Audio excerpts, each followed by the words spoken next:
नमो नमः प्रिय विद्यार्थियों।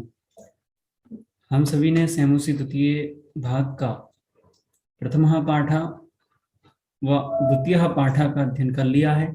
आज हम सभी तृतीय पाठ व्यायामः सर्वतः तथ्यः इस विषय को यहाँ से पढ़ने जा रहे हैं। आप सभी तैयार हो जाइए अपनी कॉपी पुस्तक लेकर के। ठीक है, तो सबसे पहले हम सभी आज यहाँ से व्यायाम के बारे में पढ़ेंगे कि किस प्रकार से हमें हमारे जीवन में व्यायाम बहुत आवश्यक है और उसके कारण से हम व्यायाम को अपने जीवन में कैसे अपनाएं और व्यायाम से ही हमारा जीवन किस प्रकार से सुखी हो सकता है, हम निरोगी रह सकते हैं और व्यायाम से हमारे जीवन में किस प्रकार से सबको बारे में हम समझेंगे। तो तृतीय पाठ व्यायामः सर्वदा तथ्यः पथ्यः प्रथमः भाग प्रथम श्लोक के माध्यम से आज इस विषय के बारे में हम सभी जानेंगे समझेंगे। आप सभी अपनी कॉपी पेन लेकर के और साथ ही साथ अपने दिमाग को भी दुरुस्त कर लीजिए, जिससे आपको इस पाठ के बारे में बहुत आसानी से समझ में आ सके।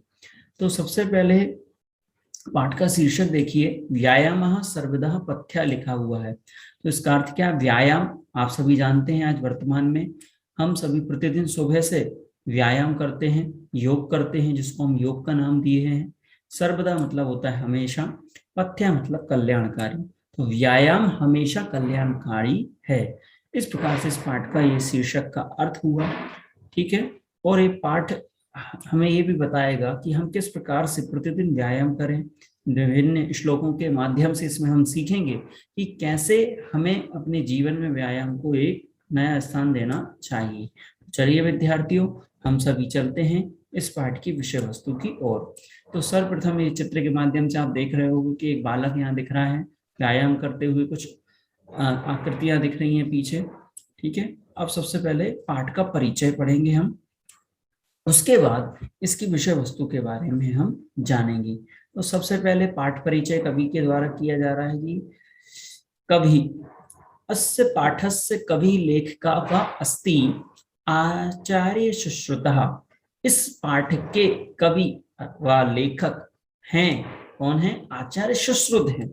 आचार्य सुश्रुत का नाम संस्कृत साहित्य में उन आचार्यों में दिया जाता है जिन्होंने सर्वप्रथम शल्य चिकित्सा को आगे बढ़ाया था। वर्तमान में हम उन्हीं की शल्य चिकित्सा के माध्यम से आज आप देखते होंगे जो शल्य क्रियाएं की जाती हैं, ऑपरेशन किए जाते हैं, चीरफाड़ किया जाता है, वो सब इसी का दूसरा नाम शल्य चिकित्सा के नाम से जाना जाता था प्राचीन समय में। तो ये आचार्य अयम आयुर्वेद से परम आचार्य, ये आयुर्वेद के परम आचार्य के रूप में जाने जाते हैं। श्रेष्ठ आचार्यों में इनकी गिनती होती है। और सुश्रुत आचार्य का नाम इतना प्रसिद्ध है कि जिनको प्राचीन साहित्य में के नाम से भी जाना जाता है। इनका एक प्रमुख ग्रंथ है, कौन सा? अनेन आयुर्वेदस्य सुश्रुत संहिता इत्याख्यः सुप्रसिद्धः ग्रंथः रचिता। इनके द्वारा आयुर्वेद का सुश्रुत संहिता नाम का इत्याख्य, इस प्रकार का एक सुप्रसिद्ध ग्रंथ रचा गया, जो कि आज भी वर्तमान में कार्यकारी है। और उसी की चिकित्सा पद्धति को हमारे बड़े से बड़े डॉक्टर भी उस चिकित्सा पद्धति को अपना करके अपना कार्य कर रहे हैं और चिकित्सा के माध्यम से लोगों को लाभ पहुंचा रहे हैं। अयम देवोदास शिष्य आसीत, यह देवोदास के प्रिय शिष्य थे। ठीक है, ये हुआ हमारा कवि परिचय। अब हम चलते हैं इस ग्रंथ परिचय की ओर। प्रस्तुत अयम पाठ आयुर्वेद से प्रसिद्ध ग्रंथः सुश्रुत संहिता इत्यस्य चिकित्सा स्थाने वर्णित चतुर्विंशे अध्याय संकलितो अस्ति। यह प्रस्तुत यह पाठ आयुर्वेद की प्रसिद्ध ग्रंथ सुश्रुत संहिता इस चिकित्सा के स्थान से यहाँ पर वर्णित 24वें अध्याय से संकलित किया गया है। इसमें कुल कितने अध्याय हैं सुश्रुत संहिता ग्रंथ में? तो इसके आगे देखिए, अस्मिन् ग्रंथे 87 अध्यायः सन्ति। अर्थात कितने हैं हुए विद्यार्थियों? देखेंगे हम यहाँ पर, इसमें टोटल 186 अध्याय है। कितने अध्याय हैं? 186, 186 अध्याय किस ग्रंथ में है? सुश्रुत नामक ग्रंथ में है, सुश्रुत संहिता नामक ग्रंथ में है। और उसमें से 24वें अध्याय से यहाँ पर इन श्लोकों को लिया गया है। अस्मिन् ग्रंथे शल्य चिकित्साया प्राधान्यम अस्ति। इस ग्रंथ में शल्य चिकित्सा को प्रधान करके, प्रमुख करके पूरी चर्चा आचार्य सुश्रुत ने आज सुश्रुत संहिता नामक ग्रंथ में लिखी है। शल्य चिकित्सा से तात्पर्य भी हमने आपको बताया कि वर्तमान में जो ऑपरेशन इत्यादि किए जाते हैं, प्राचीन समय में उसको शल्य चिकित्सा के नाम से जाना जाता था। तो आप सभी इससे भली भांति परिचित हुए कवि से और ग्रंथ से। अब हम चलते हैं इसके वर्ण विषय पर, कि जो विषय वस्तु पाठ की है उसमें क्या बताया जा रहा है। अस्मिन् पाठे आचार्य सुक्तः व्यायामस्य परिभाषां तेन जायमानान् लाभान् च निबोधयति। इस पाठ में आचार्य सुक्त के द्वारा व्यायाम की परिभाषा और उससे होने वाले लाभों के बारे में बताते हैं। प्रमुख आख्यान, उसके जो प्रमुख अंश हैं, जैसे शरीर में सुगठन, क्रांति, कांति, स्फूर्ति, सहिष्णुता और आरोग्य इत्यादि व्यायाम के लाभ हैं। इन व्यायाम से हमें और क्या क्या लाभ होंगे वो आगे हम इसके श्लोकों के माध्यम से जानेंगे हम सभी। तो सर्वप्रथम हम सबसे पहले इसकी विषय वस्तु को हमने जाना। व्यायाम सर्वदा पथ्य, अर्थात व्यायाम हमेशा कल्याणकारी होता है। अब हम चलते हैं प्रथम श्लोक की ओर। तो सर्वप्रथम तो सभी इसका सस्वर वाचन करेंगे मेरी, जैसे मैं दोहरा रहा हूं। ये अनुष्टुप छंद है। अनुष्टुप छंद में कितने अक्षर होते हैं आपको पता होना चाहिए। अनुष्टुप एक संस्कृत के छंदों की परंपरा में ये जो छंद गायन किए जाते हैं, लिखे जाते हैं, ये किसी न किसी छंद के आधार पर होते हैं। तो इनकी पहचान कैसे होती है? तो इनकी पहचान करने का बहुत सरल तरीका है। और वह तरीका क्या है? इसको पहचानने का सबसे सरल तरीका है कि हम इसकी जो मात्रा है, अक्षर हैं, उनको गिन करके किसी भी छंद का ज्ञान आसानी से कर सकते हैं। जैसे इसमें शरीर या साम जनना, इसमें 8 अक्षर हो गए यहाँ पर, यहाँ से यहाँ तक ये 8 अक्षर हो गए। तो कुल कितने अक्षर हुए एक पंक्ति में? 16 अक्षर हुए। और 16 ही अक्षर आपके इस नीचे पंक्ति में। तो टोटल अनुष्टुप छंद में कितने अक्षर हो जाते हैं बच्चों? विद्यार्थी 32 छंद हो जाते हैं। और इसके 8 अक्षर पर यति होती है, ठीक है। और इसका 5वां अक्षर जब भी होगा वो क्या कहलाता है? लघु कहलाता है, ठीक है। और 6वां अक्षर हमेशा इसका दीर्घ होता है, ठीक है। तो इसको हम यहाँ से पढ़ते हैं, सभी मेरे पीछे साथ में दोहराते जाइए। शरीरायास जननम कर्म व्यायाम संगितम तत्कृत्वा तु सुखदेहम विमृदनीयात समन्तता। एक बार मैं फिर से इसको दोहरा देता हूं, सभी विद्यार्थी ध्यानपूर्वक सुने। शरीरायास जननम कर्म व्यायाम संगितम तत्कृत्वा तु सुखदेयम विमृदनीयात समन्तता। इसके एक एक शब्द को यहाँ से हम उच्चारण करते हैं जिससे आप आसानी से बोल सको। शरीर आयास, आप इसका भी संधि विच्छेद भी करेंगे। जननम कर्म व्यायाम संगितम तत्कृत्वा तु सुखदेयम विमृदनीयात समन्तता। उसको यहीं से हम इसका अर्थ देखते हैं। शरीर, शरीर से तात्पर्य हमारा शरीर है। आयास, आयास मतलब होता है परिश्रम से। किससे? परिश्रम से। जनन मतलब उत्पन्न। जो कर्म है, जो कर्म होता है उसको क्या कहते हैं? व्यायाम संगीतम, उसको कहा जाता है। संगीतम मतलब कहा गया। क्या कहा गया? व्यायाम। तो व्यायाम की यहाँ पर परिभाषा बताई गई कि शरीर के परिश्रम से जो उत्पन्न कर्म है उसको व्यायाम कहा गया। सबसे पहली परिभाषा क्लियर हुई। इसमें अनुष्टुप छंद है।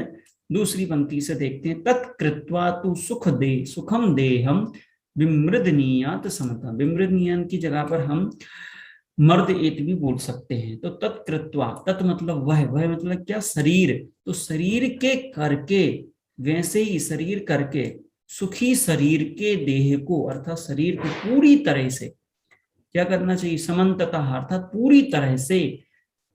विमृद नियत मतलब होता है मालिश करना चाहिए। जब हम व्यायाम करते हैं तो पूरा शरीर हमारा सुखमय हो जाता है, और सुखमय होने के बाद उसकी मालिश करना चाहिए। तो पहली पंक्ति में व्यायाम की परिभाषा बताई और दूसरी पंक्ति में व्यायाम से होने वाले लाभ को बताया। तो पहली पंक्ति में क्या कहा बच्चों? एक बार फिर से देखते हैं। शरीर के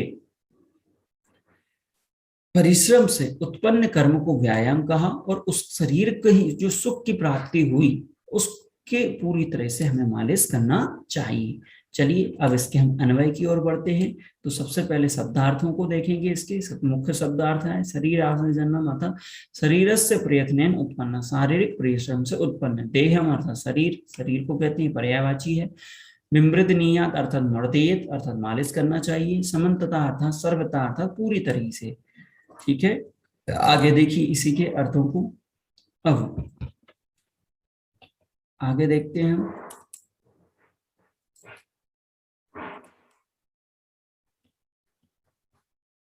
अब इसके आगे अन्वयार्थ पर ध्यान देते हैं। अन्वयार्थ में देखते हैं शरीर आयास जननम कर्म व्यायाम संयतम। देखो उसको तोड़ तोड़ करके बिल्कुल लिखते जाना है ना। तत्कृत्वा तु सुखम भवति ततः देहम समन्तता विमृत, ये सबसे पीछे आ जाएगी क्रिया है। ठीक है, इसमें अर्थ बताता है कि शरीर के परिश्रम से उत्पन्न कर्म व्यायाम कहा जाता है, और उस शरीर से ही करके जो सुख होता है शरीर में उसको पूरी तरह से क्या करना चाहिए, मालिश करना चाहिए।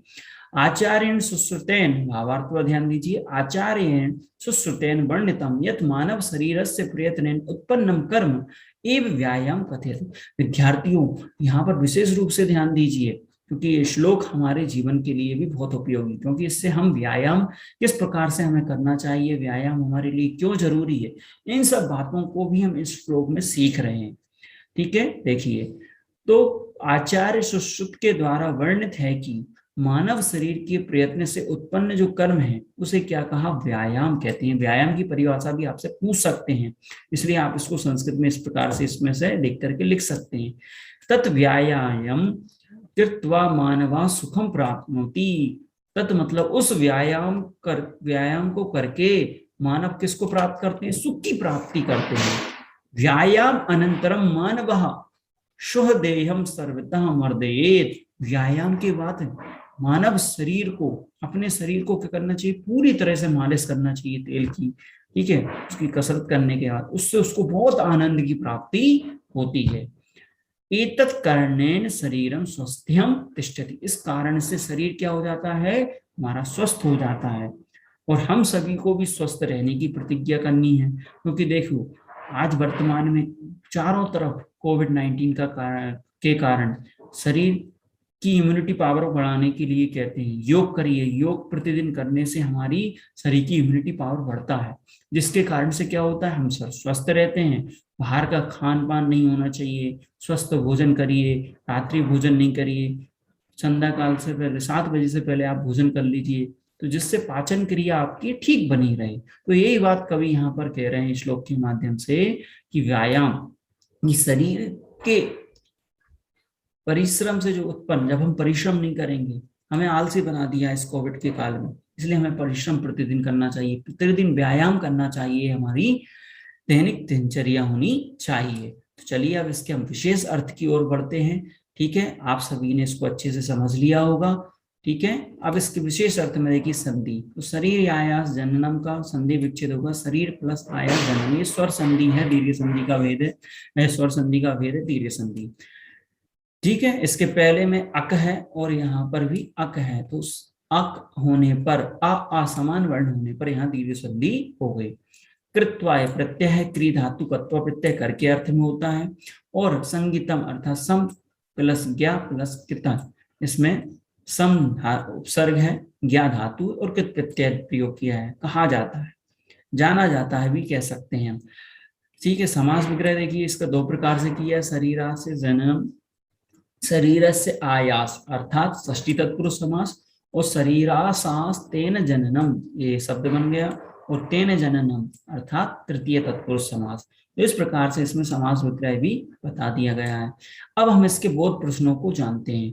बोध प्रश्न, अब ये जो हमने श्लोक पढ़ा है उसमें हमने क्या पढ़ा बच्चों, कि व्यायाम शरीर के परिश्रम से उत्पन्न जो कार्य होता है वो व्यायाम कहलाता है, और व्यायाम करने के बाद हमें स्वस्थ लाभ प्राप्त होता है, और शरीर हमारा स्वस्थ हो जाता है, सुखी हो जाता है, और उसके कारण से हमें क्या करना चाहिए, उस शरीर की मालिश करना चाहिए। तो इसमें पहला प्रश्न दिया हुआ है, इसको भी आपको एक में लिखना है। सर्वता इति पदस्य कृते पद्यांश किम पदम प्रयुक्तम।